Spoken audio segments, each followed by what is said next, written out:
Frosty Radio, where we discuss the unidentified, the unexplainable, paranormal, conspiracies, and much more. Starring your host and co-host, Jenny Nicasio, Sean Kelly, and Jason Sledgehammer Ryan Petra. Brought to you by UPRN Network. Now for your host, Jenny Nicasio.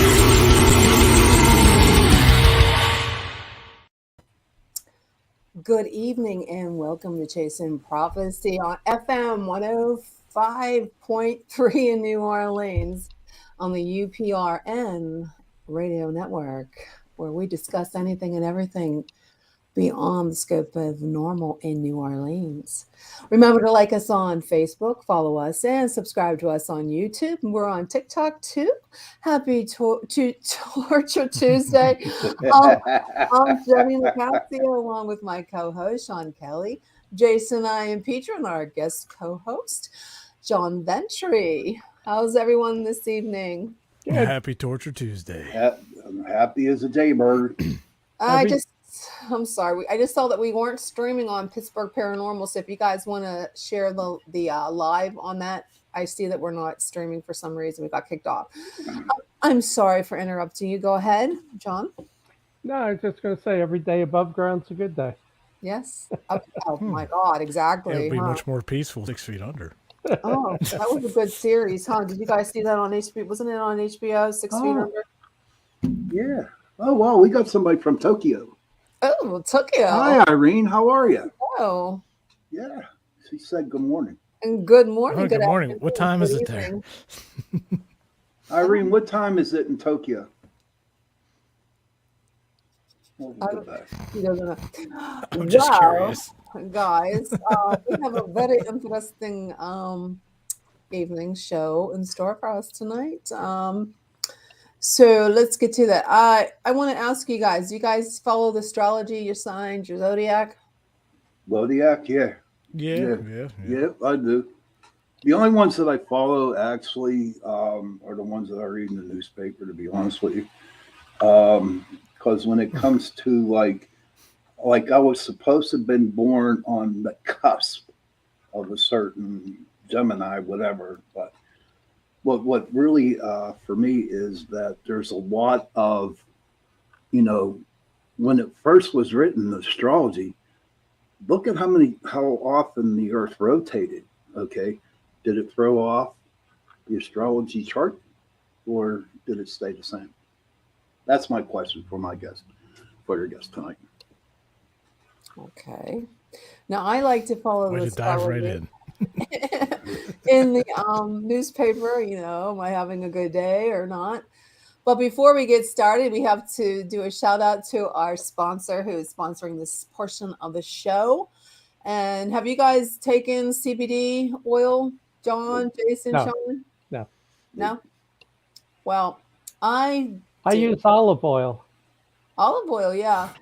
Well, this Coconut oil. product, Via Hemp Company, they have a product, a CBD product that helps relieve stress. It helps you sleep. But, some of them have left me feeling a little disappointed. I didn't do anything. It's kind of wasting my money. Well, Via Hemp Company is dedicated to crafting high-quality strength hemp products that you can actually feel the difference. And that's really important, especially if you're stressed out and you need some, stress relievers in this crazy world we live in. And get this. They have a legal THC product that they can ship anywhere in all 50 states. And that's really cool. I was always thinking you couldn't do that. But these guys have crafted a product to promote specific effects such as sleep, pain relief, and even energy. And I need a little bit of that tonight, because I didn't take my nap. So whether you want gummies, topicals, vapes, or drops, they got you covered. So head over to Via Hemp Company, just like it says, Via Hemp Company, and use the code Prophecy15 to get 15% off. And remember, that's viahemp.com. And you can go to our website and click on the link too. Okie doke. I believe that we are all governed by astrology. And I have to get this, guys. You know how we were in Mercury retrograde? Remember that? Yep. May was a horrible horrible month for me. And until and it was actually, I feel a lot better since June 3rd, and that's when it was over. Did you guys have any of that effect with the Oh month? yeah, absolutely.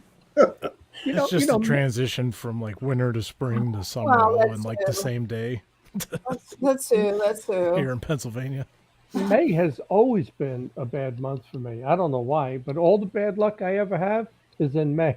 Exactly. It really, I'm telling you, it really is. No, you know what they used to say, that May brings change. And I tell you what, let's see, my marriage ended in May. My sister passed away. My dad passed away. My aunt passed away. My uncle passed away. It seems like so many crazy things, but one good thing was I got my grandbaby was born. So that's a good thing. And so I hope it's starting to change, get out of that weird. Well, you know what Mayflowers bring, right? Mayflowers They bring what? pilgrims. Only you, my friend. Only you. Only you. Oh my God. Oh You're my. crazy. Well, it's going to be a good night if everything happens, because I'm hoping it does. So we're going to have a good night, guys. Remember? Because we got a great guest, and I just hope he turns in tonight, because it's going to be crazy if he doesn't, because I'm going to be like, okay. Oh my God. Maybe it wasn't in the stars if he doesn't show up. Maybe. But we're going to talk a little bit about what we think that he is. Now, when I go into his bio, Jeff, now he's coming on at 9:30. So, but let's talk a little bit about what he does. He's a Vedic. Is that how you say it? Vedic? Am I saying that right? I think it's Vedic. Vedic astrologer. Now, they examine the world events and help clients they navigate their lives. So this goes back to the Indian Hindu teachings. So I hope we can, and he believes that the Hindus, they teach spiritual growth. So I hope we can get a really good definition of that and examples of that, because I'm still not really sure how that differs from regular astrology. I know like we have the 12 zodiac signs, and then we have like, each zodiac signs in the what do you call it? The constellations, they all line up. That's as far as I know how this works. And I've always wanted to study astrology, but it's too much math. So I don't know. Too much math. Too much math for me. Oh wow, I didn't know that. You didn't know that when you? I remember being a kid and just really into stars and telescopes and learning about the planets and stuff. Yeah, and I was always into that. Astronomy Irene says that she uses Asian astrology, and I don't know how that works. I know I know there's Asian numerology, and you can actually tell how many lives you lived. I don't know if you guys knew about that. Oh, I didn't know about that. I didn't. Didn't you? Did you know about that, Jason? No, I didn't know about that. There's a formula. Our old host was in here for a month. Robert Pagani. He was telling me about how you can tell how many. It's all about the numbers. You take you add your birth date. It's just really crazy. Maybe this astrologer can help us understand that. Well, Eastern beliefs are a lot different than European beliefs. As far as past lives and all of that. Christians don't believe any of that. And it's actually taboo. But Eastern philosophy and New Age thought is totally different than Christianity. Mm-hmm. Yeah, I mean, I know a lot of things is in Christianity that's taboo. Everything. I mean, gosh, you can't talk about witches and demons and stuff like that. I don't know about UFOs. I don't know if they believe. I don't know if they. Christians have all said to me that UFOs are demonic, and when I first got into the political side of it, I was kind of like shunned. Oh, he believes in UFOs. That's demonic, Oh, jeez. But Oh my God. UFOs, I don't know. I don't think so. I wouldn't think. There's a very paranormal side to them that I didn't realize in the beginning when I was with Jen in MUFON, but it really started to show itself. So I wouldn't discount it. The problem is we assume because they fly, they're from space. I don't think they are. And not to change the subject, but John, do you remember when you had I was like, what are you doing? You had a conference at a church in Greensburg. Yeah, it was great. I was like, you're talking about demons and stuff. Like, well, church. That's amazing. The acoustics. What church was this? It was the one right on Route 30. They changed the name of it, but it's right next to the state troopers where the training center is. Like, what? But the acoustics was great. Yeah. And we had 300 people there. It was our biggest attended event. And actually, people got lost and never even showed up. It would have blown the thing out. But when it was over and I went to rebook, they said, thank you, but don't ever come back. I know. Oh, really? Why? I don't think they knew that you were talking about. No, they knew. And they said they wanted to be open-minded. But then they got so many complaints from members, parishioners, and they said, look, we can't have you back. And I said, that's the way it goes. But, we had 3 years there in a row that we had 300 people just about. And it was crazy. I don't know. I was like, oh my God, I can't believe you're talking about this stuff in the church. I don't know. I'm going to get kicked out. Did anybody catch on fire? Yeah. It's like talking about ghosts in a, I guess you could talk about ghosts in church. I don't know. I guess the Holy Spirit is the ghost, right? Yeah, you could talk about ghosts. Of course you could talk about ghosts in the church. Why not? I tell you this. Here's my opinion.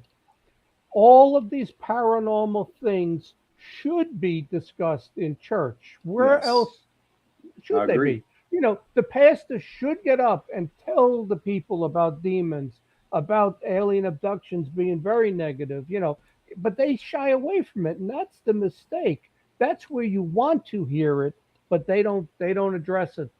And that's a mistake. Well, they believe we either just go straight to heaven or hell, right? So there basically, are no ghosts. Well, that's exactly. That too, when you're a kid growing up, they say that there are no ghosts, there's only demons.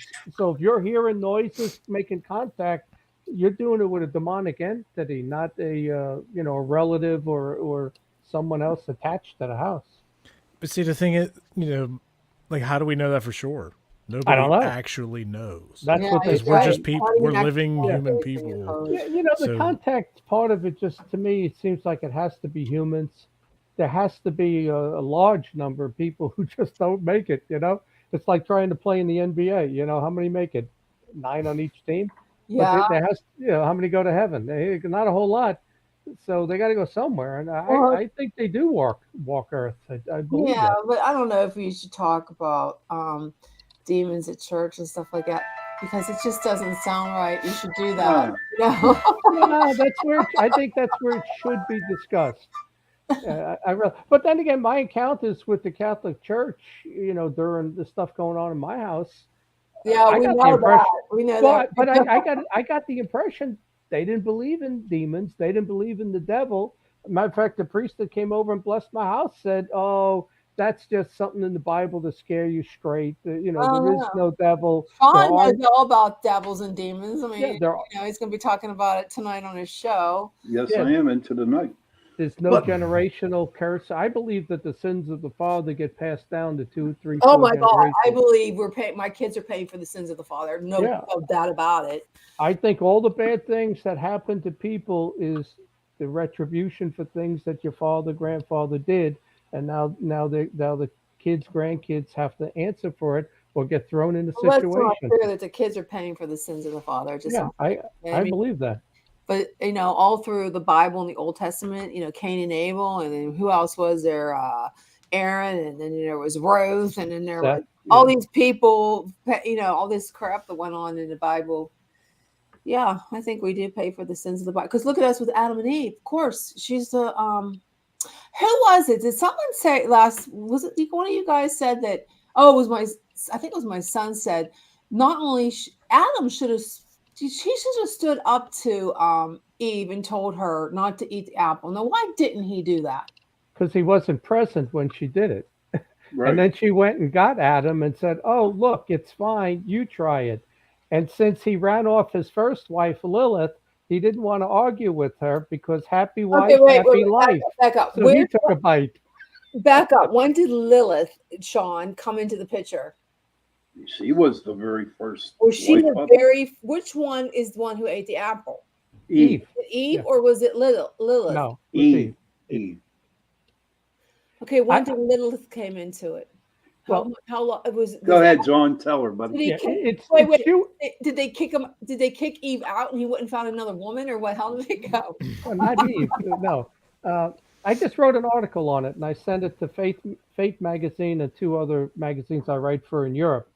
There's very little knowledge on Lilith out there. It's Jewish mythology. You don't find it in the Bible or the Torah or anything, but it's the legends and the mythology that's come out of the Jewish faith. And so I went looking around for Lilith because I'm interested in it. You know, I did an episode on my YouTube channel on the TV series Penny Dreadful, and the guest brought up Lilith. And I said, you know, I don't know much about Lilith. So I dug into it and I wrote my own article on it. But, you know, supposedly she was the first wife. And she was you read what they say. She was a women's liber. You know, she wanted to be on top. She wanted to make the rules. She didn't want to do one thing Adam said. And, you know, Adam told Lilith, hey, God made woman for man, did not make man for woman. And there can't be 2 rulers in Eden. You know, somebody's got to concede here. And Lilith said, I'm not conceding. See ya. So she took off, and she was told that you cannot return. You know, an angel at the gates of Eden said, once you leave, you can never return. That's the way it is. So she took off and she ran into Satan. You know, she saw him in the distance, this tall, thin figure, and he took her to where the other fallen angels were in these caves, you know, and in the caves there were a lot of that writing that you see, you know, and she didn't understand it at all, and she got scared and she actually ran back to Eden, but she couldn't get back in. The angel was there and said, you can't return, and she saw Eve and she got into a jealous fit because she saw another woman. And there's a lot of you know when you read it, the symbolism, you know, in the story. So then she went back to Satan and them and mated with them, and it's really the mother of all demons, not all demons, mother of some demons and vampires in particular. And the storyline that I read was the first child born of Eve and Adam was a female, and Lilith went back and the serpent distracted the angel, and Lilith took the kid and brought it and kidnapped the kid, and the kid dies. She didn't kill the kid dies. And you know, and then they went on to have the other children. But she became where she wanted to get even with Adam and Eve and wanted to kill all of their offspring and steal their breath. So did she become like the first succubus? Yeah, that's exactly what they called her, was the first succubus. And you know, so I took the little I could read and fashioned my own story, and I think it's a great story. And I sent it Fate magazine, which surprisingly didn't answer me. I just sent them a story, and they loved it for the 75th anniversary of Fate magazine about Ray Palmer, who was the founder of the magazine. I wrote a very nice article on that. I sent her to Lilith, and I assume, because Phyllis Galdi is a women's liber, she did not like the symbolism. You know, I got Lilith mating with Moloch and then aborting the kid and sacrificing it to Satan, you know, which is symbolism for abortion. Just the kind of stuff you talked about at that church. Yeah. No. That's probably why they said don't come back. The lights would have gone out. It was crazy how he did. I mean, what the heck are you guys talking about? I was surprised they let us do it in the church, but it was probably the biggest conference we ever had. But the Lilith story, I want to see if I can get it published so it's on record that I wrote it, and we'll cover that at some other time. But it's very interesting, you know. Yeah, it is. She's an interesting woman. Yep. And there's a lot of women who like adapt themselves to Lilith. I know a lot of, especially women, adapt themselves to her. Whatever John just said. You know what I mean? I think if you were to really get involved with some of these, you know, societies and witches and all of that, I'm sure they got their own stories of Lilith, and that's kind of the person, you know, the matriarch that they look up to. She was independent, she was strong, and strong-willed and did what she wanted to do. She wasn't subservient to a man, and I'm sure they got their own mythology on that.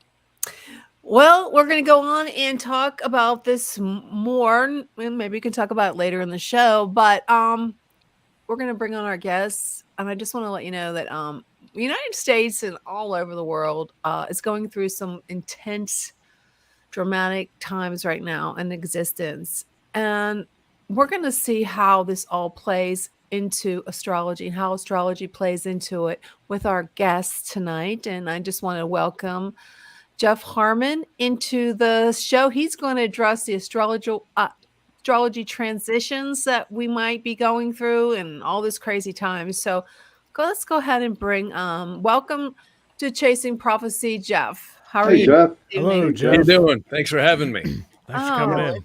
All right. To the show. I'm so glad to have you. So All right. Look at this guy, pineapples and everything. Pineapple. Don't let it go there. You just use your imagination, Jeff. I'm sure you'll understand what I mean. Yeah, it's a crazy time, and I'm so happy to have you on the show. So thanks for having me. I'm sorry about my dog. She's just not behaving. That's okay. Tonight. I tried to get her to go outside before we had a rainstorm, and she was too scared. Actually, dogs barking make more sense than half the humans I hear. Yeah. Amen. Yeah, amen. That's right. Yeah. Oh, I'm so sorry. So Jeff, go ahead and tell us what the heck is going on. Well, that's a great intro there, because I have been for years on radio shows. I remember I was on George Norrie's, at Coast back, probably 2010. And I remember he says, Jeff, what do you think of the Mayan calendar? And I said, not a single thing. I said, I can't come up with a single thing for the Mayan calendar. But I said, watch out for 220 forward. And the reason why, in 2020, we had a Saturn-Pluto conjunction. For anyone listening, plain English on that one, that's where fascism meets structure. That's probably the definition of fascism. Just FYI, we had the Saturn-Pluto opposition was 9/11. And we know what that brought us. Not only did it bring us buildings coming down like sparklers from jet fuel, but further, it also brought us the Patriot Act and many other wonderful things that have been limiting the Constitution in any way that they can. And then, never again will any of us run through an airport and say, wait, don't close the door on the airplane, because now they got to shake us upside down, at security, and see if there's anything in us, and then run us through scanners. So, the Patriot Act was a huge thing that the 9/11 brought in, as well as many other things that we'll probably never even know. And then the banks crashed in 2008 on the Saturn-Pluto square. And we know what happened in 2020. You literally could have set your watch to it on the COVID announcement of the media. And then, of course, we know also, too, what happened in our fine election in 2020. And that was also mirrored by a Saturn-Jupiter conjunction, which is a 240-year cycle, which the last time we had that was the beginning of the Industrial Revolution. If you go back 240 years from 2020, it's going to put us right in the middle of the 1700s. Well, that's the heart of the introduction of the Industrial Revolution, which they are now trying to destroy by turning off the spigots on all the gas pumps and oil pumps. But where we're at now, and to answer your question, sorry, I was a little, I just kind of wanted to introduce that's kind of been the setup. Where we're at now is the United States is going through something called a Pluto Return. And everybody might say, well, what the heck does that mean? Pluto, even though it's a small planet, and they've demeaned it from being a planet, I always say C4 and dynamite comes in small packages too, and it really whops a punch. And if you go back through history, you can see, many historians have said, well, about every 230 or 250 years, countries seem to go through either implosions or empires get destroyed, and rebuilt, or they go bye-bye. Well, isn't that interesting? Pluto's synodic cycle, that's a fancy word for just how long does it take Pluto to go around the solar system, is approximately, not exactly, but about 246 to 250 years. Well, the United States has a Pluto return. It has never, ever had that before. And we just completed, in fact, if you don't mind, could I share my screen? Is that okay? Yeah. Great. Yeah, sure. So let me take you down the yellow brick road here for just a second here, and I'll show you something that just happened. What's it saying here? Control center here. Select a window or a screen, entire screen. There we go. Okay. So I'm going to pop over here to another screen and show you guys something. This is what we call United States Sibley chart. Now that's kind of a weird word. This was named after a man named Ebenezer Sibley, who was a Mason who is purported to have been the one who recorded the time everybody started dipping the pens into the inkwells to sign the Declaration of Independence. The history says that the bells started ringing in Philadelphia right around 5:10 p.m. Let's hope they start ringing again real soon. But anyways, the long story short is we use this chart in some ways as a reference point. It's kind of like a birth chart, if you will, for a person. It's a birth chart of a country. Well, we just had something happen here. In fact, maybe the easiest way to start this, and I know this is going to look a little bit like Swahili, but this is the United States birth chart on the inner wheel here. And that was the time, about 5:10 p.m., that it started, the signing of the Declaration. You can see on the outer wheel, this is what we call transits. It's what's in the sky right now. And you can see Pluto, the planet Pluto, that's the glyph. It's the sun over the crescent of the moon over the cross, is joining the United States birth chart Pluto. So it's actually going to do that 3 times this year. The first time, here, I'll show you. This is called a graphic ephemera. So you'll notice the planets kind of look like sine waves. And that's because when they're direct, they're going down the chart and they station. That's kind of a nickname that they use in astrology to say, like a train. It stops at the station, turns around and goes backwards. So the first hit was right here when Putin went in and started destroying the labs. I'm sorry, Putin attacked Ukraine. And the second one was right here in this July is coming up. This is where I think we're going to see these people who control things at the top. And it's not Biden and Harris and the Democrats and the Republicans. It's the owners.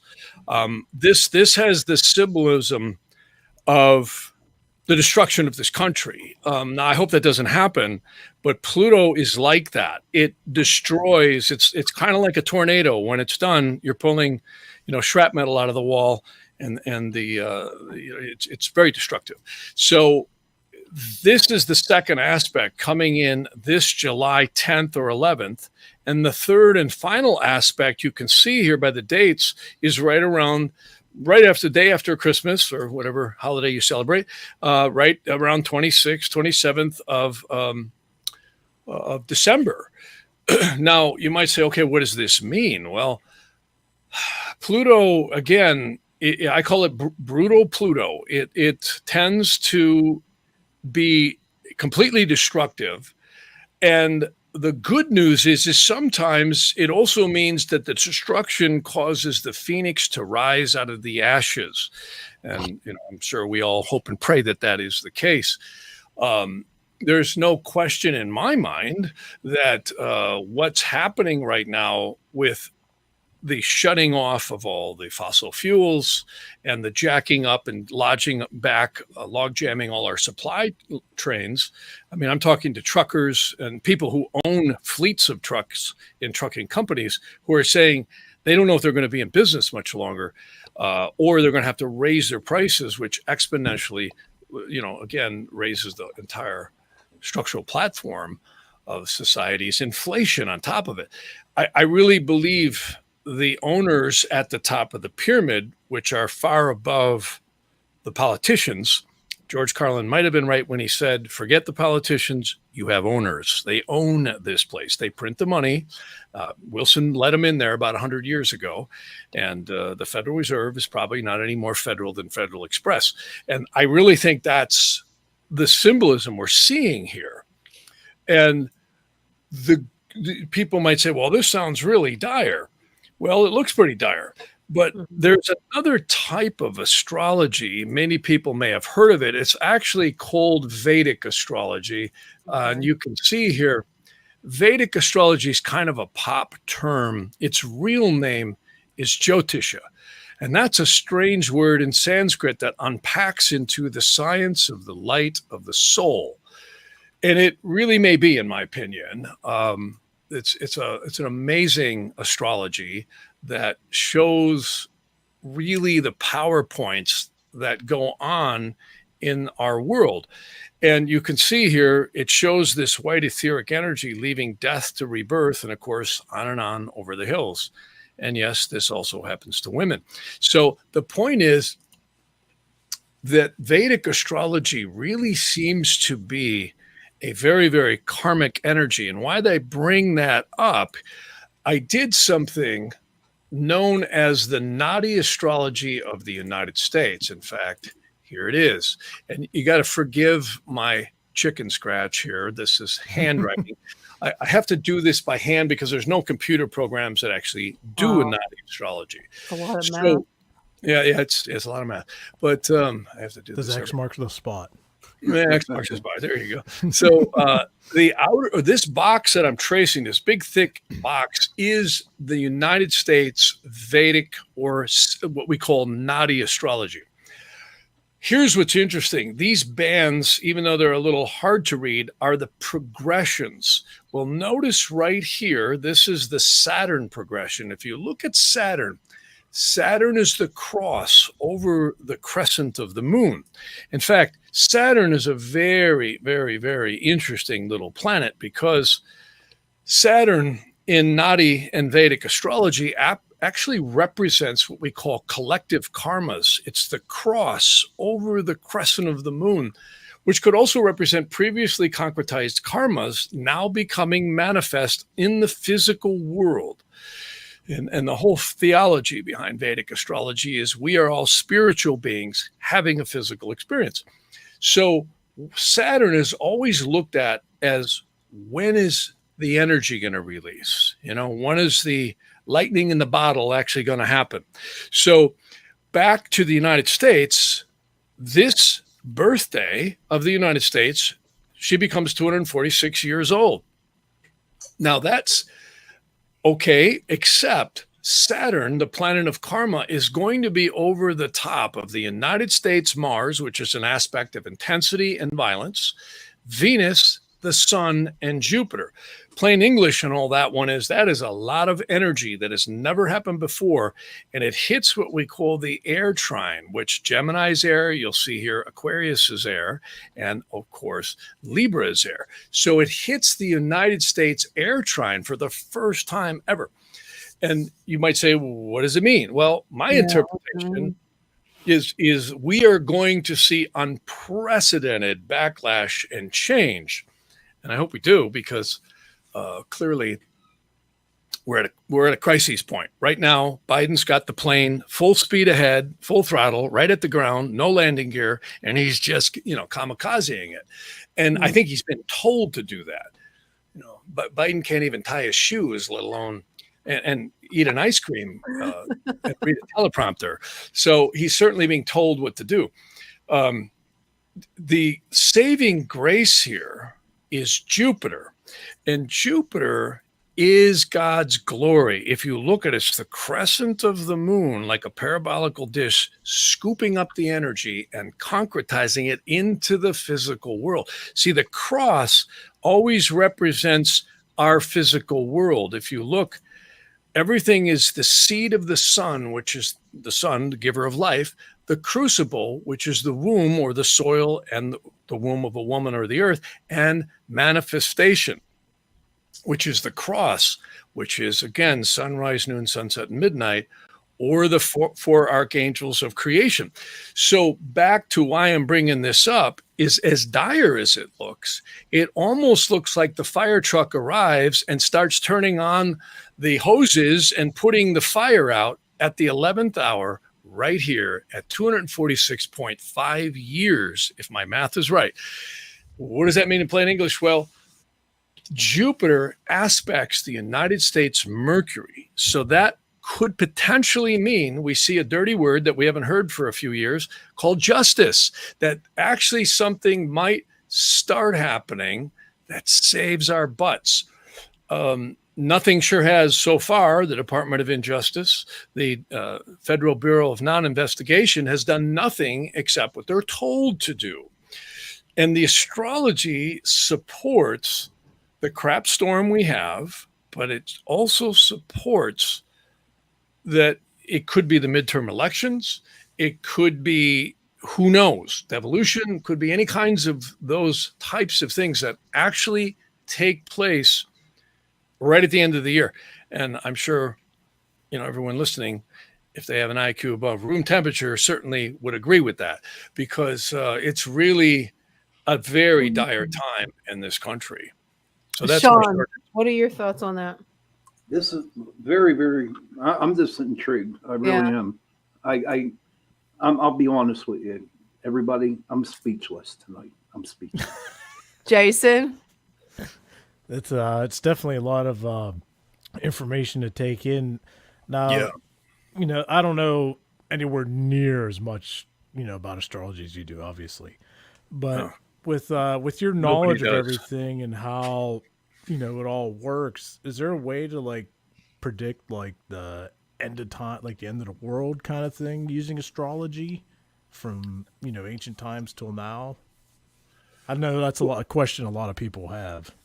Well, yeah, I mean, I hear questions like that a lot, like, will there be an axis tip? Is Nibiru coming? Are they going to land on the lawn? And finally admit it. All that stuff. There is a way. What I was mentioning earlier was the Saturn-Jupiter conjunctions. They happen about every 1,000 years, and they actually go all the way back to the flood of Noah, which is the last great cataclysm that I'm familiar with. There may have been other ones. And they actually have lore that the sun and the moon and the earth used to be aligned differently. When you look at, here, I'll go back to a share. And this is some really mysterious stuff when you look at this. Here, I'll show you here if I can get this to work here. Did I do it right? I think so. Oh, it stopped.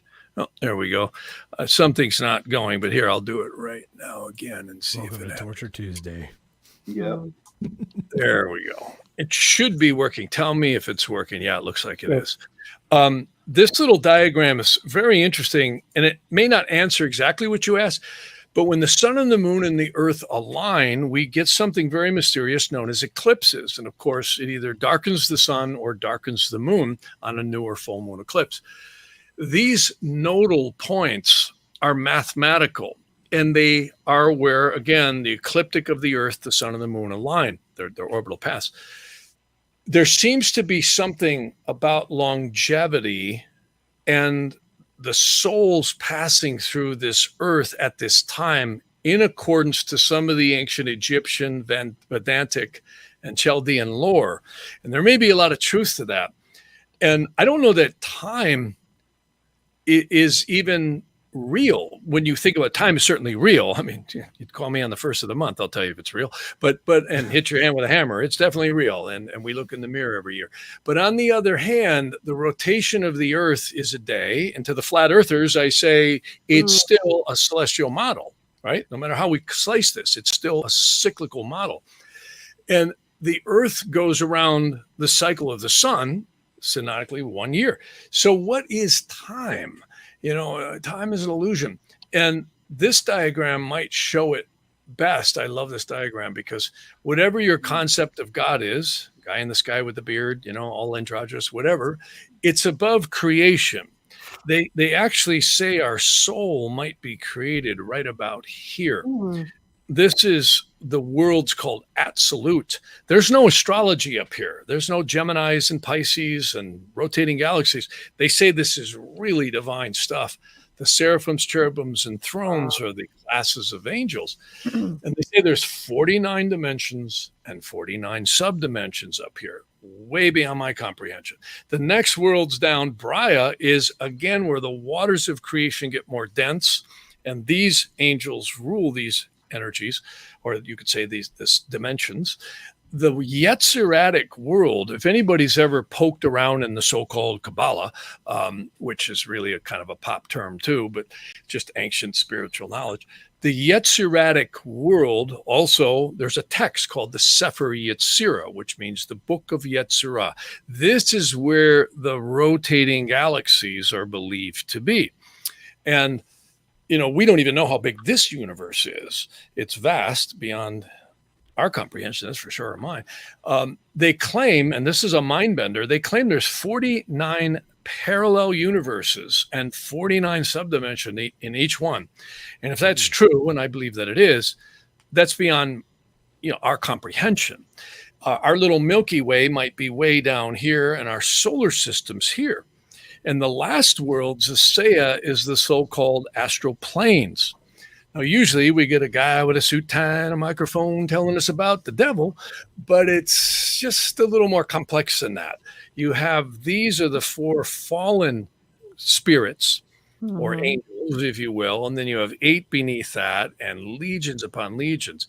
So the Garden of Eden story seems to show up in different ways in many different ancient texts, particularly Chaldean, Egyptian, definitely in the Vedantic. It's almost parallel. They just call everything different. They call them deities. We call them angels. And what's interesting is they say there's 49 dimensions and 49 subs here. So time is really a celestial clock of some type. And of course, if you go with the model of the solar system, we certainly know it's the cycles of the earth rotating and its times around the sun. So it's not a simple answer, but astrology seems to have changed. They actually said there was a time when the sun and the moon and the earth didn't align like they do. The moon shone all the time. There was never the phases of the moon. And it seems to parallel this particular epoch of souls passing through here, which God only knows literally when that'll end. I know they're measuring scientifically the magnetic poles moving rapidly. I know that there's a lot of science to support. It's all over the place right now. That's amazing. John, what are your thoughts on this? This is a lot to take in. It's a lot. Well, I want to go back to when you first opened up and you mentioned the Mayan calendar. You know, there was never anything in that talking about end of the world in 2012. Their calendar was cyclical, which supports what you're saying about Pluto. You know, it was just on a rotation and then it all starts over again. So right. In my research with that, because that's really how I got started in all of this, was the Mayan calendar and end time prophecies. But you know, Sure. I come across the Mahabharata, and you're probably familiar with a lot of its writings. And so I'm going to take you a little bit off subject because it's what I know. I don't know astrology, but I mean, it certainly sounds like they were describing nuclear war and UFOs with the Brahmanas and all of that. And it's just incredible that it was word of mouth. Hindu was the oldest religion going back 8,000 years, but it was all word of mouth until they could write it down, maybe 1000 BC, let's say. So any thoughts on that? How do they describe, you know, telling you how to avoid bird strikes and that? That is incredible that would come up 3,000 years before, you know, airplanes. Yeah, I mean, you know, you're bringing up some really great stuff because it may be that this whole picture show has, you know, played many times before. When you look at reality, it's quite interesting because you know, the Tartarian stuff. I'm sure you've heard of that, where you know, a lot of things have been swept under the carpet. One thing's for sure is I don't believe anything the history books have in them. Do you? Well, who's in charge writes history, and Yeah. if you're in Russia right now, they're the good guys under attack by the Ukraine, and China has its own history, also different than our history. Mm-hmm. There's a lot of history out there. There's no reality in some ways. There may only be perception. I don't know. I mean, I don't have a snappy answer to all this. I can only say what I know, and I know that what I know is probably like that much.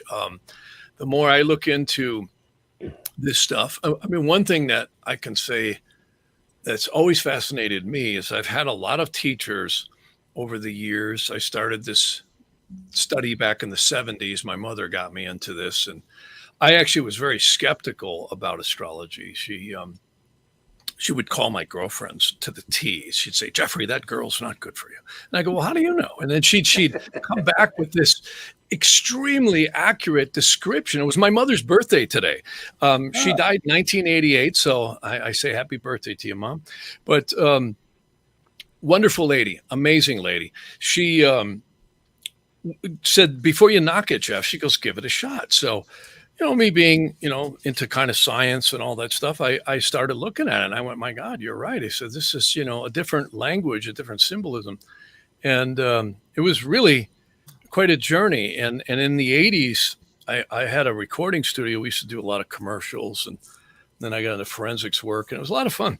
And I was always doing charts on people, like I'd have the studio, and I'd have a bunch of people coming in on commercials, playing horns and strings, and then I'd have some punk rock band with bones in their nose, and I'd always want to look at their charts to see, everyone's free will and diversity is so fascinating.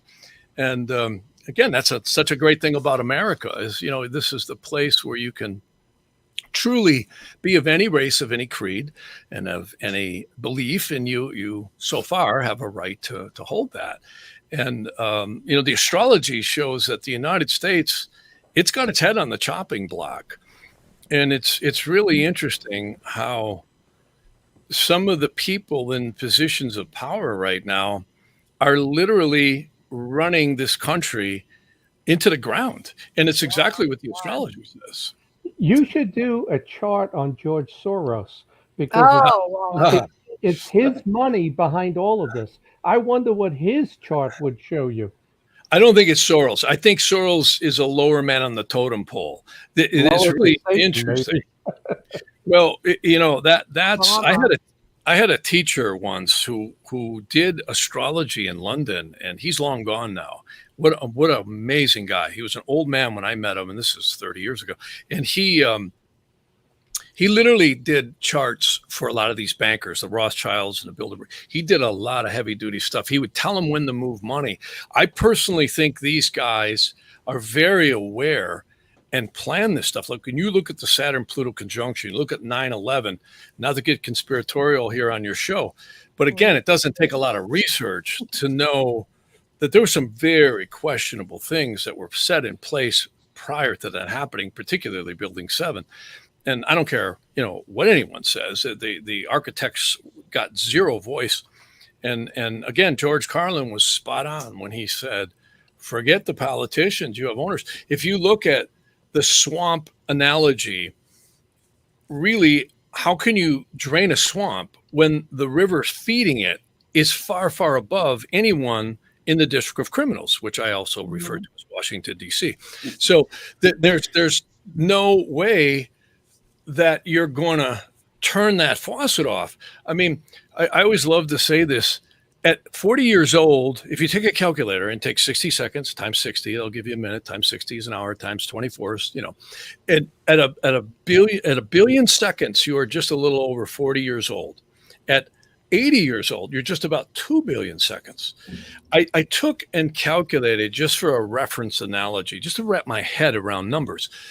1 trillion seconds is 11,700 and something odd years. Do the math. I've done it 50 times. I still can't believe it. So where in the heck is anybody getting hundreds of trillions of dollars of collateral? You'd be mortgaging Mars and Pluto to get that kind of collateral. And when we look at the way this is going, this is the perfect monopoly. And, again, the new one world order, we've heard some of Oh our yeah, we hear that. leaders echo out, is very interesting because it's fascism and communism on steroids. And again, I'm not trying to fearmonger or anything, but the astrology I just showed you is clearly demonstrating that this is the time when I think it's really make or break. And I don't think that we're going to see this change. I think the real war is between the globalists and the nationalists, the people who are running the global cabal, this very complex and detailed secret military, paramilitary stuff, and it's all over the place. I don't want to say much, but there are people I've spoken to as clients who tell me things that they can't really say much, but the illusions are there are some very interesting powers on this planet. They may be intertwined with extraterrestrial. Oh, and they may be intertwined with angelic stuff. It's interesting, that diagram I was showing you before. We always hear about demonic, cults, etc. Well, I was doing forensics work back in the late 80s, and I had federal agents telling me, Jeff, we know there's satanic cults in this place and that place and churches. And I'm like, really? And he's like, oh yeah. He says, oh yeah, we got record. And they're right, that there is. And when you back this out to 100,000 feet and you look at all this stuff we hear, some of it sounds like conspiracies, but a lot of it isn't. And the ancient texts actually speak to the Garden of Eden story, if you will, and the same stories in the Mahabharata and the Vedantic scriptures, the Rig Veda, the Arthas, and all that. It's amazing stuff, and they're alluding to that this world, the atomic structures of the Yetziratic universes, are literally intertwined with the evil spirits. They're actually, like the Bible says, forced to be a part of creation. Look at physics. Every atom has a juxtaposing energy. You have protons, electrons, neutrons, day, night. You have cycles. Everything is cyclic. Everything is balanced. And they say that the angels hate our guts, not the good ones, but the evil cast down spirits, because they are forced to facilitate creation. And this is very interesting stuff. The Egyptians were into this, and the Chaldeans very much too, where this place, I always like to show this little diagram. I got to show you guys this diagram. I don't know who this artist is, but he deserves a lot of credit. This is a cool little thing here. And it kind of fits some of the lore that we hear. One of my favorite little cartoons is that guy right here. Take a read that.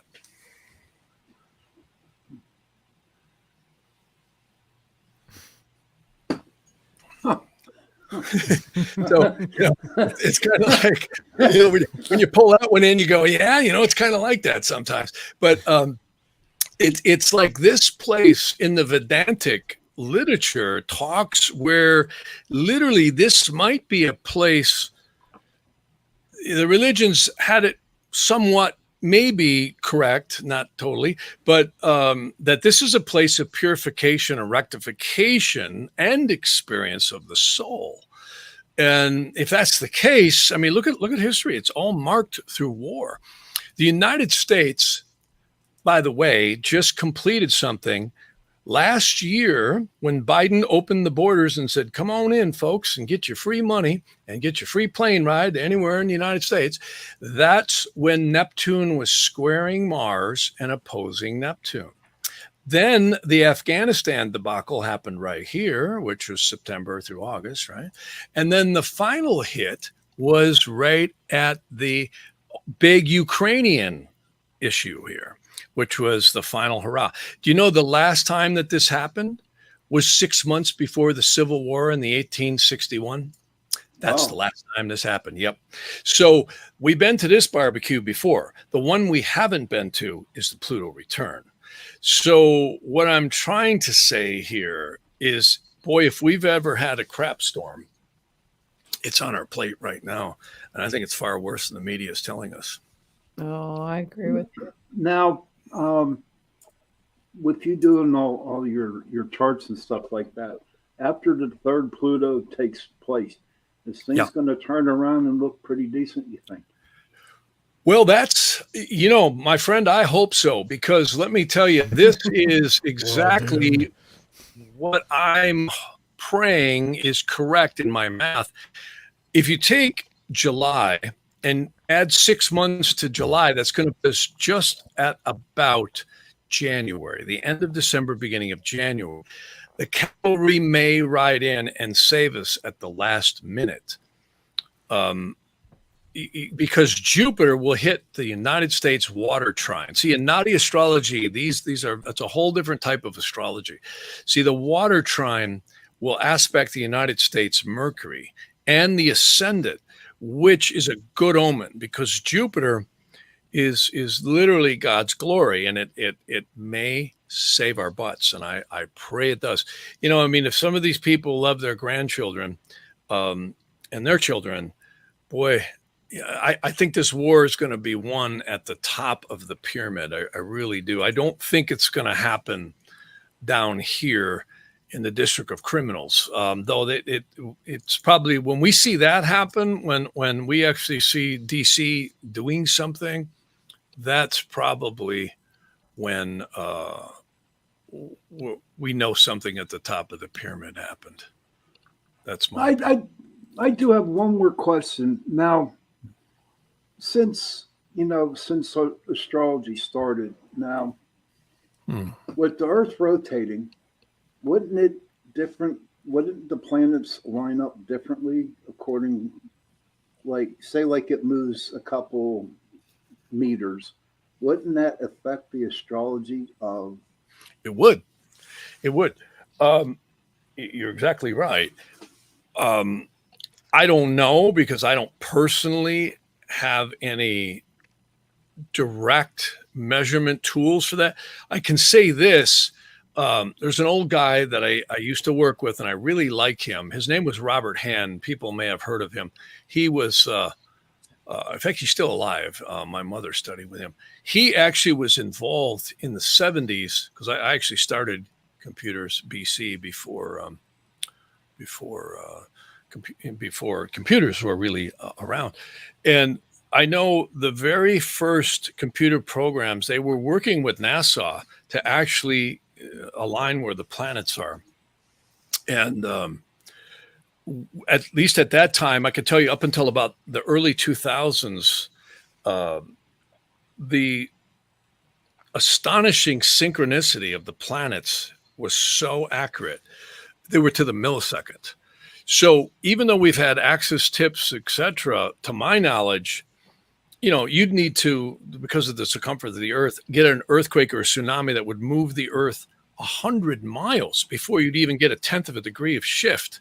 Okay, if we get an earthquake like that or a tsunami, you and I are going to be looking for a new place to sleep. So I think it's there, and I think whether it's a flat Earth celestial model or it's a real model, and I tend to lean towards the latter, even though there's been a lot of evidence the other way. It really seems like it's exceedingly synchronized. I do this stuff every day, and I can tell you one of the most fascinating type of astrology is interrogation. It's probably one of the oldest. Interrogation is literally asking questions.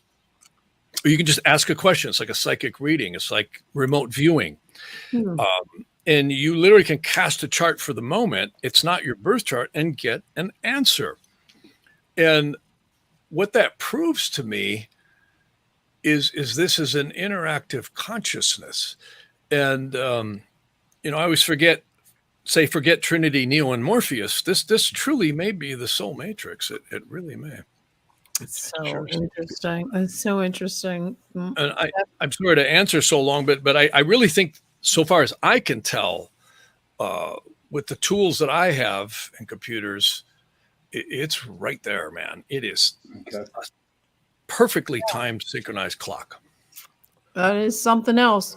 Let me ask you, in your bio, you mentioned that how the world is entering a new era of technology and how it could be used against us or help us or enslave us. No, what do you mean by that? I mean, you can actually tell.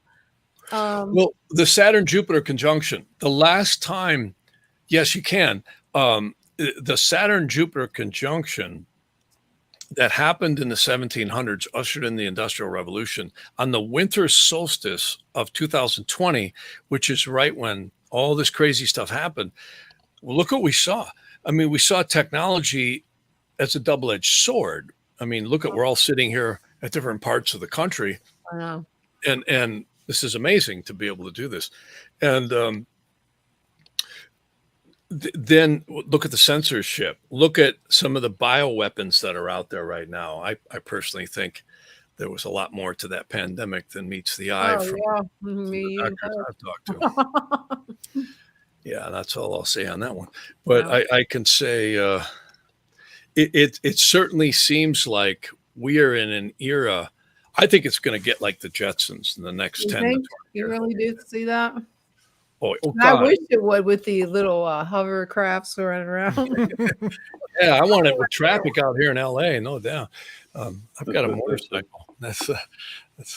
But yeah, I really think it's going to. I think the paramilitary stuff that's out there right now, the stuff they've gotten AI already, the very secret military weaponry is eerie stuff, man. And I hear they've got particle beams, directed energy weapons. Oh my God. I mean, it's some pretty serious stuff. This is right up John's Avenue. Do you think that some of these AUP, is that what they are, AUPs or UFOs? UAPs have anything to do with, I don't know, I mean, how can it...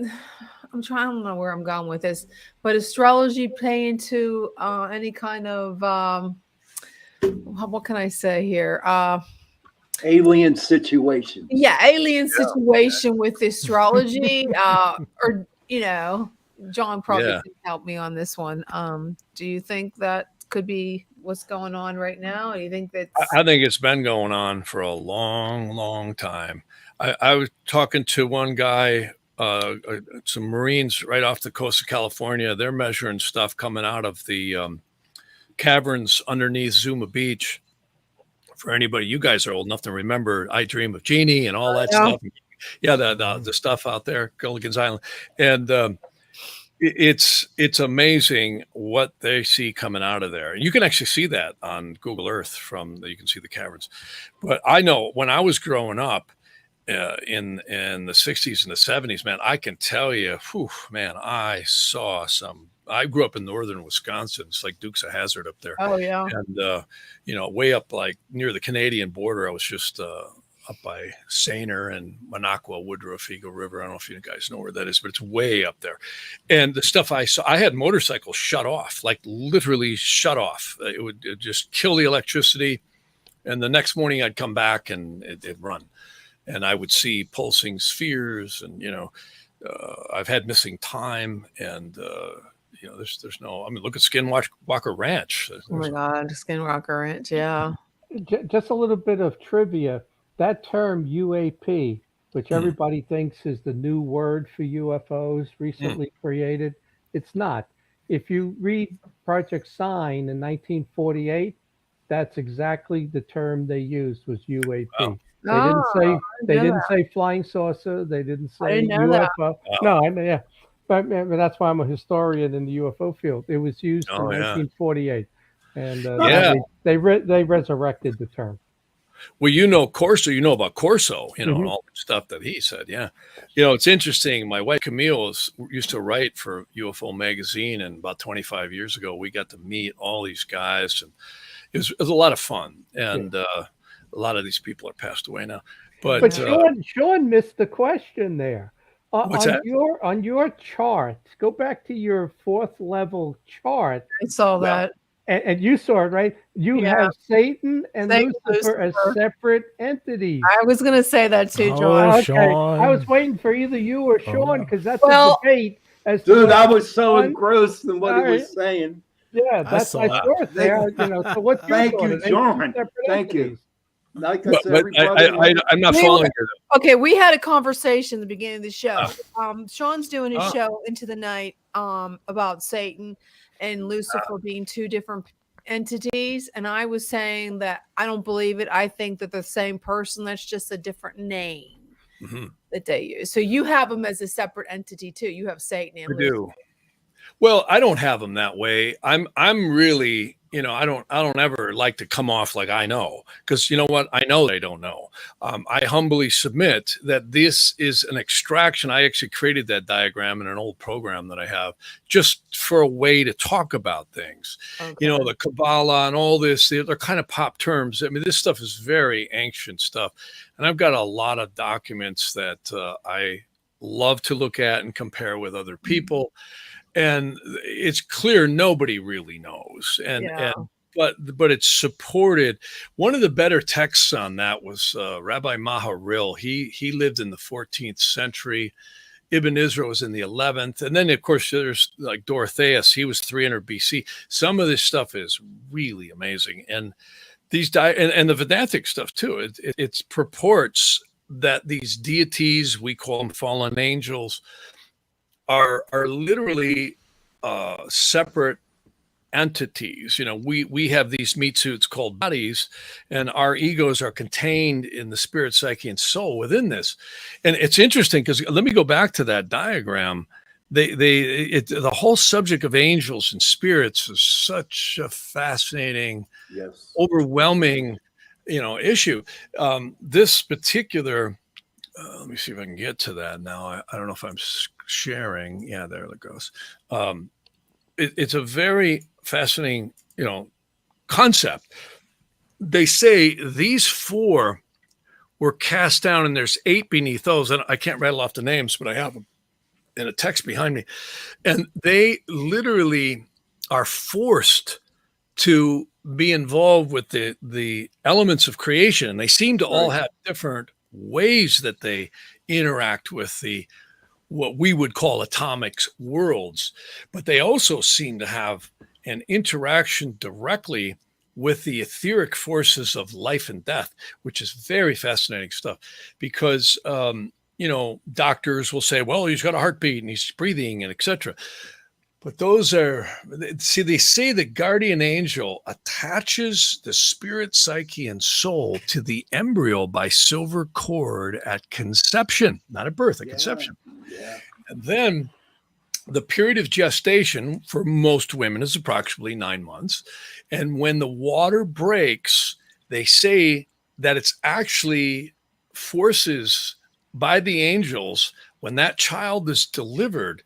At first breath, when we exit the womb, that's the celestial imprint that astrologers call the birth chart. So first breath is the spirit. And if you look at this diagram, Rosh is the Hebrew or Aramaic word for spirit. So the nefesh is the lower conscious mind, and also the guff called the body. If you guys ever watched the movie East of Eden with James Dean, love that movie. The mother says, that's a lot of guff. I knew that was a Yiddish screenwriter, because guff is a term for the physical body. And so again, you can do this in different languages. We're all kind of Westerners and Americans, so this model works. But if you look at it in different ones, it's very interesting. They say this mark that we have right here is what the angel makes to make us forget. We all have that mark between our nose and our upper lip. Yeah. And that's that division between what psychology likes to call the conscious mind and the so-called subconscious mind. But what's interesting is a better metaphor might be this is the present personality. It's what we think and what we believe right now, which is very plastic and like silly putty. The conscious mind is constantly growing and evolving with the ego, but it's not us. It's what we think it's us. The so-called conscious and all this other stuff, and the spirit and the soul are senior to that. And what's interesting is when we exit these meat suits, or what I call taking the pipe when we die, we're all going to end up in another place, and consciousness is not localized to the body. And they actually say we keep coming back until we get that, and then we move on and reabsorb the collective incarnations, and then somewhere above is the divinity of the soul. There's text very specific to that. One of the best ones to depict that is a text called the Share Hagilgam. And this is Shar in Aramaic and Hebrew means gate, and Hagilgam is cycling. So these texts are some that are really, really quite fascinating. And of course, that parallels a lot of the stuff that we see in the Rig Veda. Oops, that's that other diagram. The Rig Veda and the Arthur Veda, that's where the term Vedic astrology came to them. Is all these different texts are known as the Vedas. And in fact, a friend of mine, Chakrapani, who just passed away, and if anybody listening knows Chakrapani, he was a pretty famous Vedic astrologer who lived in Santa Monica. We used to go out to dinner, and he was getting in his mid-80s when he passed. And he's the one who might have coined that phrase, Vedic astrology. I remember he said, well, I knew Americans would never know what Jyotisha means, so we'll call it Vedic astrology. And he was right, because it really stuck.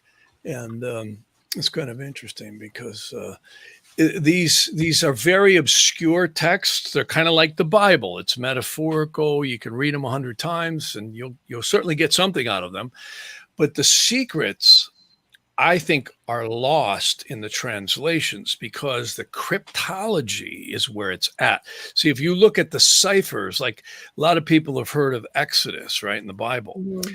Well, there's something that's at the center of most magical documents that these people play around with, and it's called the Goetia, or it's also known as the Greater and Lesser Keys of Solomon. That's only one fragment of what goes on.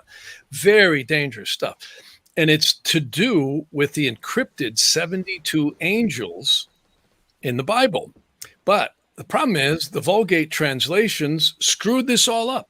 The minute you start translating the Aramaic and the Hebrew and the Greek and the Coptic back into English and Latin, up in smoke it goes.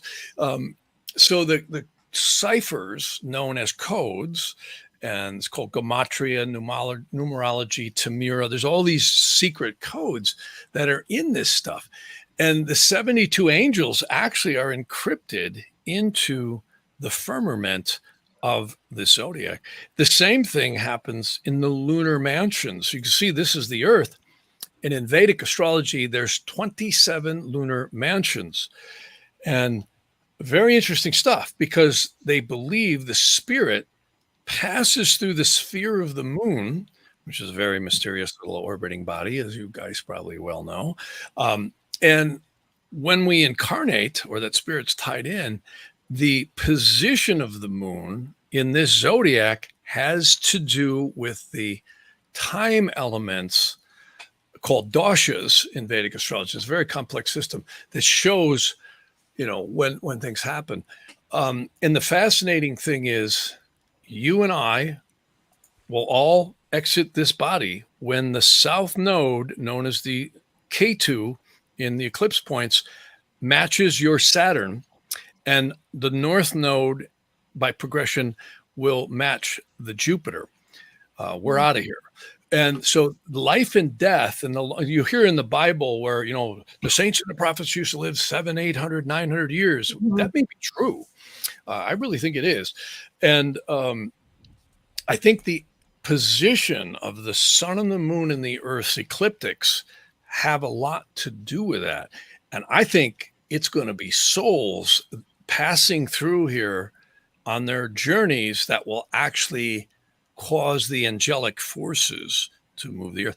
If you talk to a scientist, there's not a single one of them drawing breath, me included, who can tell you why this Earth is sitting at 23 degrees, 44 minutes. No one knows why. There's not a guy in the sky with a string going around the sun. Why we have our seasons? Why is this happening? We don't know. We don't know why the ecliptical plane of the Earth and its obliquity, which is a fancy word, for its angularity, happens. These are very mysterious things. And, the gentleman who asked before, the synchronicity of these things are precise. And here's why. I've got tables that go back 2 2,500 years actually, eclipses that the Chaldeans had. And they're still to this day to the millisecond. I know I've timed them. They're to the millisecond. So how can this be? This is a celestial clock. It's amazing stuff. I'll ask you something. How long did it take you to learn all this? Yeah. That's a lot. Well, thank you for the compliment. But you know what? The more I learn, the more I know how divine this stuff is. We ain't smart enough to figure this all out, and we're not. And the more I learn it, the more I realize that this is really the code of angels. And when you think about what is astrology, a great friend of mine, Dr. Claude Swanson, he's a physicist. He worked for DARPA and he's written some wonderful books. You guys should have him on the show. He wrote a book called The Synchronized Universe. And he's gotten into a lot of the new physics as well as the quantum physics. And we've had discussions about this. The planets may actually be multidimensional portals. They just discovered that there could be a black hole on Saturn. Look at Jupiter. Look at the size of that planet. It's just enormous. And it's so interesting. It's way beyond anyone's direct comprehension. If someone wanted to get a reading from you, do they go to your website, like the astrology, like to do your astrology? In layman's terms, Jenny I'll wants tell you reading. one that's been winning the day here. Let me show you this. I do a lot of this stuff, location astrology. See, you can look anywhere in the world. You can take your birth chart and I can show you where your planets are, where your latitude crossings are. And then watch, it'll turn into spaghetti here. But the aspects where you can zoom in, you can see a lot of aspects. Every single one of us has specific ley lines that are to your birth chart. And I got to tell you, I got into this in 1977, and it's so accurate, it's creepy. It's so accurate, it's creepy. It's amazing. Like, there are places that are great for you. There are places that are really suckaroo big time. There are places that are challenging. There are places that are creative, and it's really amazing. Like sun lines. I've had doctors say to me, Jeff, I'm dying. What do I do? I go live on a sun line. And their PSAs drop out of the sky, or their blood work starts coming back better. It's pretty amazing. So I do that in readings. I do the location astrology, and I also look at the Vedic astrology. This is Vedic astrology, the United States here. And just FYI, the United States is right now going through something called Sati Sate. Now, you might say, Sati, what? Well, that's what I said when I first heard it. Anyways, Sati Sate is a strange word in Sanskrit. That means it's the 7.5-year period during which Saturn transits the sign before the moon, the sign over your moon, and the sign past your moon. So each zodiacal division, known as a sign, takes about 2.5 years. So the United States has been in a virtual crap storm. And I don't think we need astrology to tell us that. For the last, literally probably 3 to 4 years. And Saturn right now is right over the moon. And interestingly enough, the moon seems to be a very mysterious little satellite that has to do with spirit manifesting in the physical plane here. Yes. Notice Saturn, the cross over the crescent of the moon, is part of its symbolism. That means previously concretized energy now grounding out into the physical world. So when a person in a reading or a country has, like we have, the United States, Saturn over the moon, this is when the rubber hits the road. This is when karma happens, both good and ill. So I could talk all night about what the United States has, because I'll tell you what, I've never seen this country have this kind of symbolism before. You know, some of you guys are old enough to remember Kennedy getting killed, and also, remember that? 2 years old. Yeah. I was 2 years old. And I remember that. I was standing out in the yard. My dad and my uncle were cleaning out the leaves. John F. Kennedy was just killed in Daly's Plaza, and it's like, wow. You know, I just felt how heavy that was. You know, and Eisenhower warned. he said, he basically said what's happening now is what he warned about. And, of course, many names in military industrial complex, the swamp, et cetera, the criminals in DC. But when you really look at it, they're just the pawns on the chess deck, on the chessboard. Mm-hmm. It's really the owners who are moving those pawns. And it all comes down to this right here. If you turn off the money, you are going to stop the wheels. They have the ultimate monopoly. Nobody can stop them. Nobody knows who they are. I could say some things, but I won't. It's just very interesting. The war is going to be won there, not down here. And I think it's a spiritual / war going on through people. And I really have to say, these bozos are involved. These are some dudes. Yeah, there's some. How do you pronounce the last one? Leviathan. That's one. Yeah, Belial and Leviathan. Again, I'm not here saying this is the way it is, but my research supports these are separate, specific energies. I could actually pull some documents that would talk about what they do exactly. And it's some eerie stuff. And they're involved in creation. If you remember that movie with Keanu Reeves, it was not a big hit, but it was called Constantine. Remember that? Oh, yeah. Great movie. Yeah, good movie. It was a good movie. It was a lot better movie than he got credit for. But you'll notice at the end, Satan let him live. And I just wondered who wrote that screenplay, because there's a lot of truth to that. I actually have documents. There's a synagogue in Egypt that they just discovered. I forget the name, but I've got some documents back there. And it's profound, because they said, oh my God, we've got like 2,000 plus years of documents, just blow the dust off them. And they're like, they wrote them yesterday. And we hear the same thing, the Nag Hammadi libraries, the Dead Sea Scrolls, the books of Thomas, so many secret things that our bearded friends in Rome made sure did not make it in front of the public.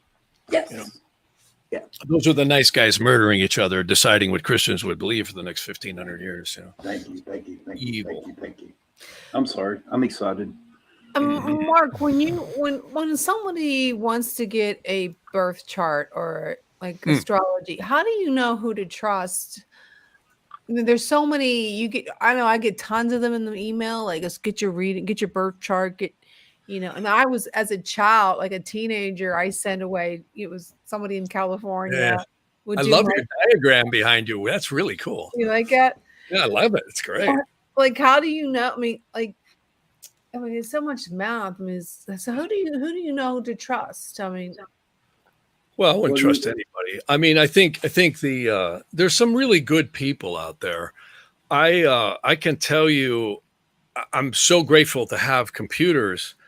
I mean, when my mom and I were doing astrology in the mid 70s, we were literally taking on an ephemeris and writing them in by hand. Here, I'll show you something. I think I got it somewhere here if I can find it.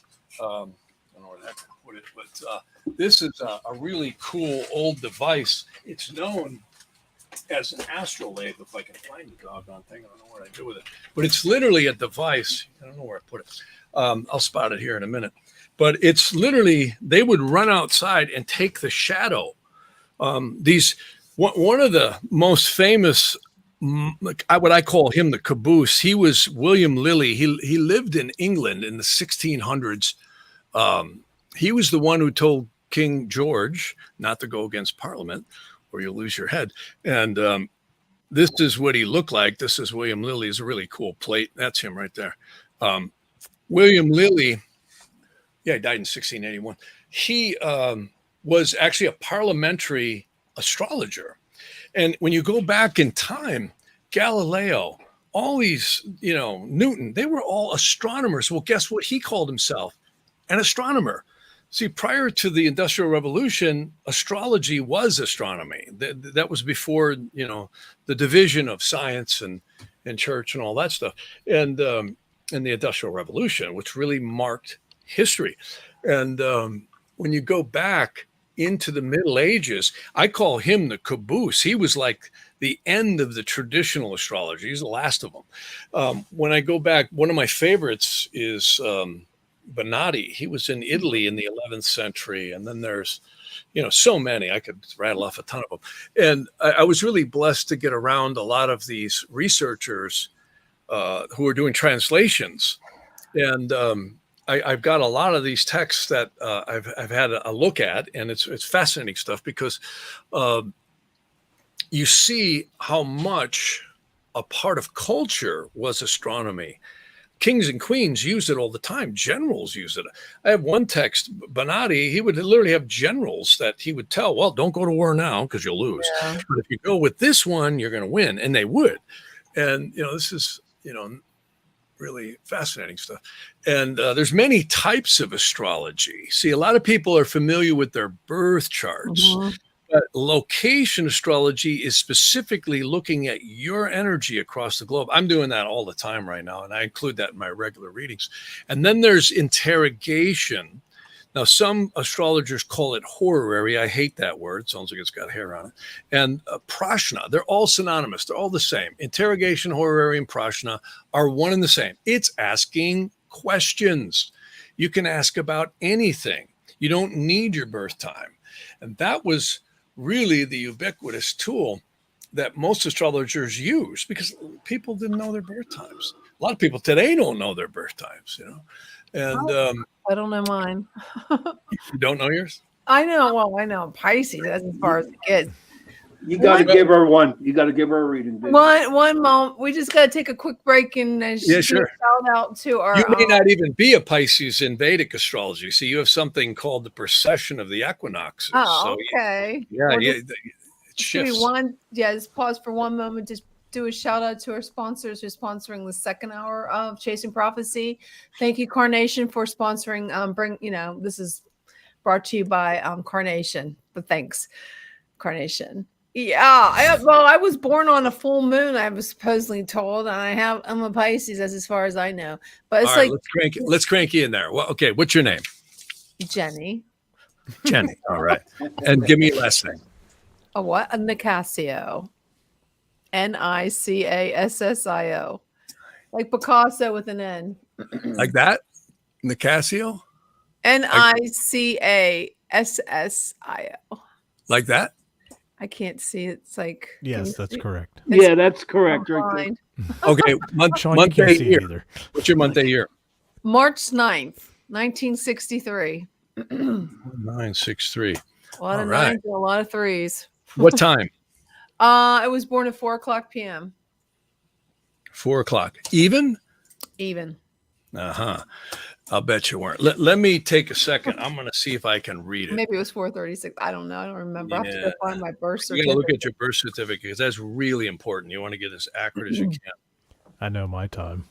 Mm-hmm. Let me see here once. Let me see if I can read it. I'm not going to say anything for just a second. I don't even know if I have a birth certificate. I mean the original. Yeah, you're born after 4. Oh. When they change shifts at the hospital. Lunch break, shift change. Yeah.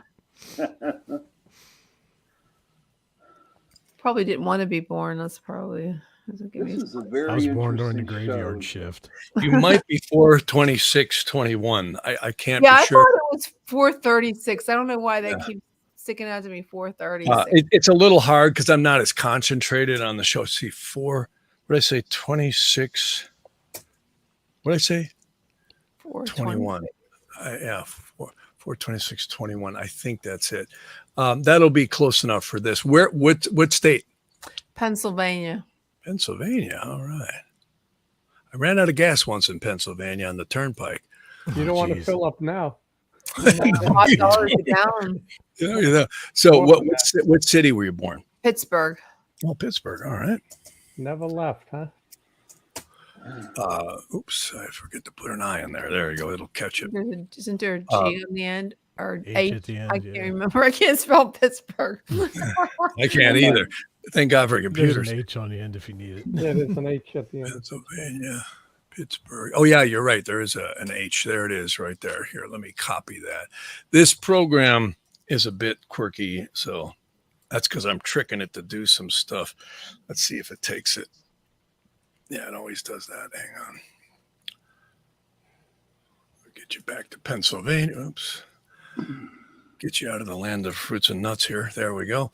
All right. So now if we say there's your Vedic astrology. Wow. Look at that. So yeah, March 9, 16. Okay, good.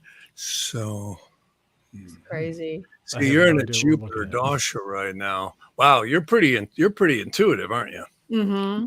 Yeah, you're psychic, man, because you got the moon in the sea. You were born on a full moon. You were born about 8 hours before a full moon. Yeah, almost a full moon. Yep, That's almost. the craziest how you can figure that all out. Well, I mean, I look at this stuff every day. You get used to it. It's like driving a car. You get used to it. Anyways, yeah, let me see here. So, yeah, last couple of years are not too easy for you. You just had a Saturn return. See, everybody gets a Saturn return at least 2 to 3 times in a lifetime. See, the first one is at about 28 to 29. The second one's 58 to 59. So you're born at 63. So yeah, you just had a Saturn return. So Saturn return, I always say life is a 3-act stage play. Act 1 is when we're spanked on the rear end. Act 2 is when we hit 28, 29. And then Act 3 is when we hit about, Act 2 ends at about 58 or 59, and then Act 3 kicks in right when we hit about 84 to 86, something in that area. It can go as late as 87. But it's really powerful stuff because I'm just kicking you in here to this. And again, I don't know if I'm 100% accurate on that birth time. I got a pretty good hit that you were born at that time. We're very, very close to that. So neat. Control-V, there we go. So here, I can just type it in here. Pits. There we go. See, notice what it's doing. It's finding her longitude and latitude and her time zone. That's really important because it places you specifically at that point. So let me just see what you got here. Oh, wow. Boy, you got changes coming up, girl. She's got Uranus. She's got the planet Uranus transiting her midheaven. Wow, that's huge. What does that mean? Well, that's cool. Welcome that. Your life is going to change in new directions. It's actually going to be really exciting. Oh, that's good. I need some excitement. That all kicks in next year. See right here, it's going to cross your next year. Jeez, oh darn. Yeah, it's going to happen 3 times throughout 2023. See, these are her transits, so you can look at. Boy, your energy's good though right now. Look at that. You got Jupiter trining Saturn. It's coming right up. You're just beginning a Jupiter trine to the Mars 3 times this year. I don't care what time you're born, you're going to get that. That's really good. That's going to be motivating for you. It's going to be good. Let me just see what your secondaries are doing. See, I usually spend about 30, 40 minutes before I jump on the line here. Let's see. You got Moon, Conjuncting Neptune. Yeah. So, yeah, you might be moving here and down the line a little bit here. I don't know where you're at now, but it's possible that could come up. You got the progressive one. I'm just being general. Where do you live right now? I live in the same area. Oh, same area. Okay, good. Yeah. Yeah, that's actually not a bad area for you there. So Pittsburgh area, yeah. You're out by a Mercury descending line. That's actually pretty good. Pretty good, yeah. Yeah. See, these are her latitude crossings. You like it there? It's okay. It's better in the summer than the winter. I like the eastern portion. All 4 seasons in one day. Yeah, you definitely need a snow shovel up there, no doubt. Yeah. So, I mean, just briefly looking, I mean, you're in a lot of change coming up here over the next couple of years. That's really cool. Pretty good. Program. Yeah. I'm glad to hear that. I'm glad. Yeah. That's amazing stuff. Yeah, good for you, Jenny. Oh, Yeah. Good for me. Good for me. Yeah. Maybe you'll get that book published, huh? I already have books published, sweetie. No, you're also You probably will do really some cool stuff here coming up with that Uranus crossing your midheaven. Now, if Yeah. I'm off on your birth time, that will be a little bit different. But Yeah, I'm pretty sure it was somewhere time around there. I always thought it was 436, but who knows? I got a question. yeah, Okay, so a lot of what you do involves charts, but some, in listening to you, some of it is intuition, let's say, or hidden knowledge, something that telepathy comes to you. So my question is, the Bible is very specific on divination and not to do it, which tells me it's real. Because if it's telling you not to do it, it's a real thing. Because otherwise, it wouldn't be saying it. So, Right. have you ever had any paranormal activity? Have you ever felt you were marked, extreme bad luck, anything like that? Because kind of what you're doing is reaching into areas that maybe we're not supposed to. Well, that's a matter of opinion. Yeah, I mean, yeah. yeah, that's all subject to interpretation. I think, again, the religions have gone out of their way to demonize it, and yet the Pope takes a bath in a bathtub surrounded by the zodiac, and I can't think of another place that has more esoteric knowledge than that.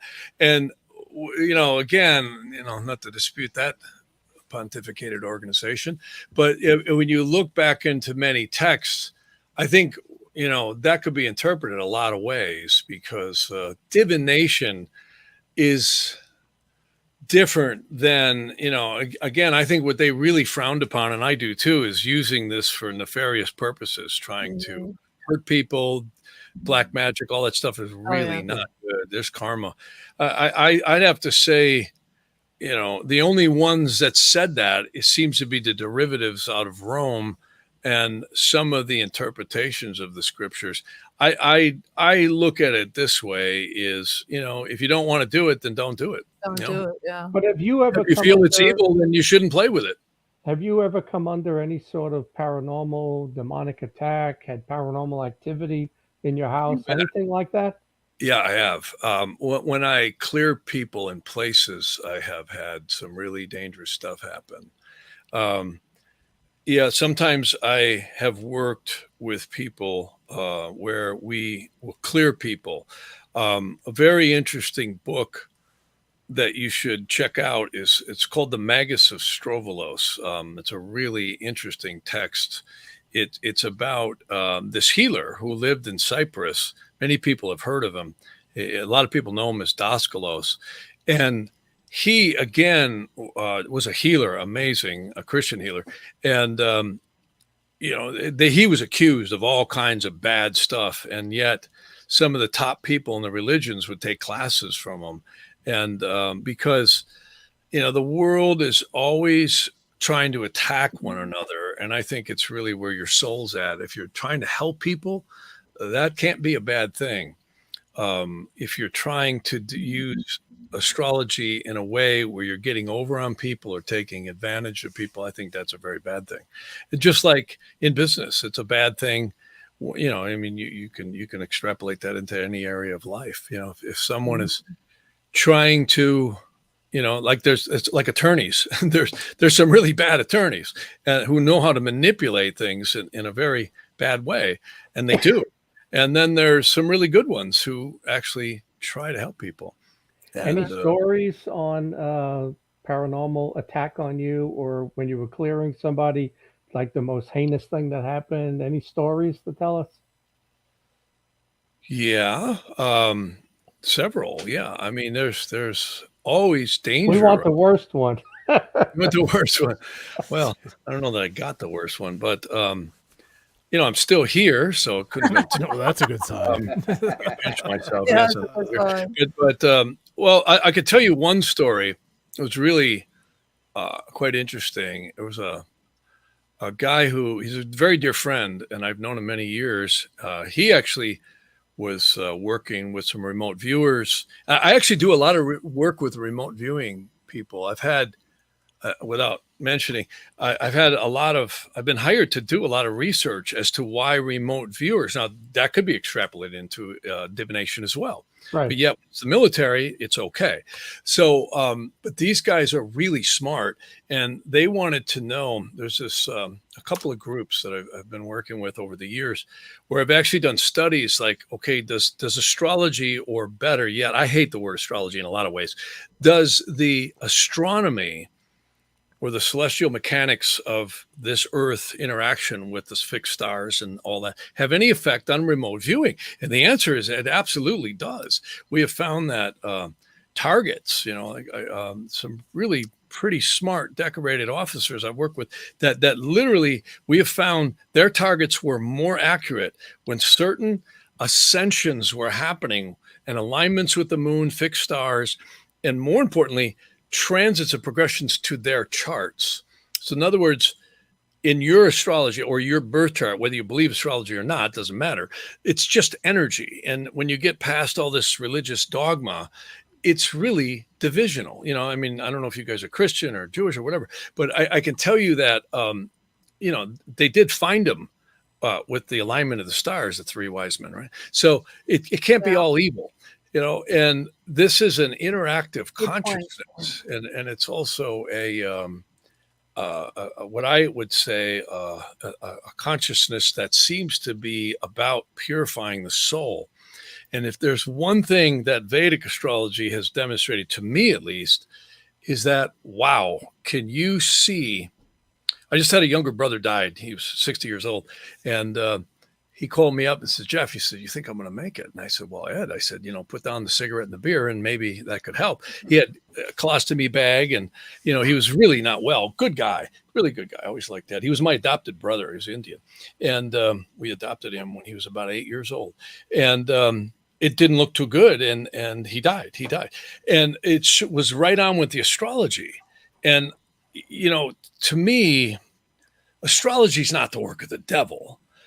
We might be, by our consciousness, because the astrology isn't doing a damn thing other than it's like the traffic on the road. In fact, astrology to me reminds me of the road. You are the driver. I am the driver. So what we do with our free will and our consciousness is what matters. Just like when you're behind the wheel of an automobile, if you're paying attention to the road signs and you're paying attention to the vehicle and all the other constituent things involved, you're going to probably have a much better day than the guy who's on a cell phone, ripping along down the road, not paying attention to the Mack truck going through the red light. So that's the way I look at astrology. It's the road, it's the traffic, it's the free, desert road that you can fly down, listening to the Doobie Brothers or whatever you listen to. And bottom line is, it's not us, but it's influencing us. That's a big difference. And the religions have demonized this so much, and yet they secretly use it. That one of the most prolific astrologers was Rabbi Ibn Ezra. And to all the people who criticize astrology, do you know that he is the man? Go look in your Bibles. Look up Ezra, I-Z-R-A. He was the man who did the commentary on many portions of the Old Testament as well as the Psalms. That's awesome. Yeah, and I could go on and on, and and I wish you could, but we're getting close to the bewitching hour. Have any of your military contacts, when you're speaking to them, mentioned Collins Elite, Jason Society, Operation Orphan? They were all CIA groups that looked into the paranormal. Yeah, they're looking into a lot of things. Yeah, and I mean, there's some serious stuff going on this planet. When you look at the amount of money the United States secret paranormal military has on, it's just staggering, man. It's creepy. And on that note, we're gonna have to say goodnight. Jeff. Oh my God. Jeff, thank you, Jeff. Thank you so much. Thanks for the information, Jeff. Do I get a pineapple before I leave? How much you charging Jen for the reading? Definitely. I know. I'm going to go look on your I would like a really full in-depth one, so I'm going to contact you. But Jeff, is that your website, Jeff at jeffharmon.com? Yes, it is. And that that's the where best way for people that want readings. That's the best way. Just email that, and I'm happy to. There's a lot of Well, J's in this it was room. that we didn't have any time to do our off topics because this was a great topic and a great show. And I want to thank you again for coming back on. And we will definitely have you on again. But thanks again for being on the show. You have a great Thank Thank you, you, Jeff. Jeff. You have a You good bet. Many one. blessings to you all, and thank you for having me. oh, most All right. definitely. Well, so much information, so much to learn. So much. My It's brain's really about to incredible. explode. My mind's blown. I Honest to found it to be very. I've always been interested in astrology, but this was another way to look at that. I'm going to look more into that. Beta. Is it how do you say it again? Beta. Vedic. Vedic. Yeah, beta. God. Astrology VEDIC, was so yeah, Vedic. interesting and so much. So we didn't get to our off topics because there was just too much to do. I mean, I was like, Hey, one thing for Sean though, when you were talking about the sky being different, that's absolutely 100% correct, and that was all part of the Mayan calendar. That the sky moves, a certain degree every year, and it takes like 4,600 years to complete the cycle. So in 2012, we were looking at the same sky that they were looking at 4,600 years ago. Oh, wow. Which Okay. would have put you back to Noah. That was the sky Noah was looking at. And then, like Egypt, when they built the pyramids, they were looking at a totally different sky than we see today. So, what your question was, yeah, that does happen. It moves. Because of the wobble in our rotation. Thank you, sir. Thank you. so interesting, and we're so glad to have you as a guest co-host. It was great. I guess we'll see you in another 2 weeks. Is that how it's going to go? Yeah, well, it depends if I have if I'm doing anything. If I'm not doing anything, I'll jump on next week. Definitely. I mean, it was a good show tonight. Yeah, it was an awesome Very show. informative. Yes, it was. I mean, I tell you what, I could listen to them all night. I know that's a good thing. We I can tell listen. you Oh what, my I God. could not follow those charts to save my life. I had Oh my God. The only thing though is hieroglyphics to me. There's just so much math involved. That's why you have to have a programmer. Forget it. You can't do that. yeah, but years ago I bought a deck of tarot cards, and when I read the instructions, it was basically a game you were playing based on what card comes up, this and that. So I don't know. Do the astrology charts? I mean, is it all true, or there's a lot of things that the palm reader can tell you, and you say, "Oh yeah, that happened to me once." So I don't know. I don't know how accurate all of that is, or it's coincidence. Yep. Ask the Magic 8 Ball. Yep. Oh yeah, we should ask. We have. We should ask Magic Ball. So we're going to be heading on out. All so right. Sean can get into his show. Yep. So I want to thank everybody for tuning in tonight. We had a great show, and you can learn more on Mark. I want to keep calling him Mark Harmon. It's probably because that one series. NCIS. So everybody, thank you for tuning in to Chasing Torture Prophecy. Tuesday. We'll see you next week, same time, same channel. I gotta find Same our pineapples. we gotta find our video, which I'm always late. Okay, where is it, Sean? Oh God, where is it? I can't find it. I always have to look for the ending, and I can't go fast enough.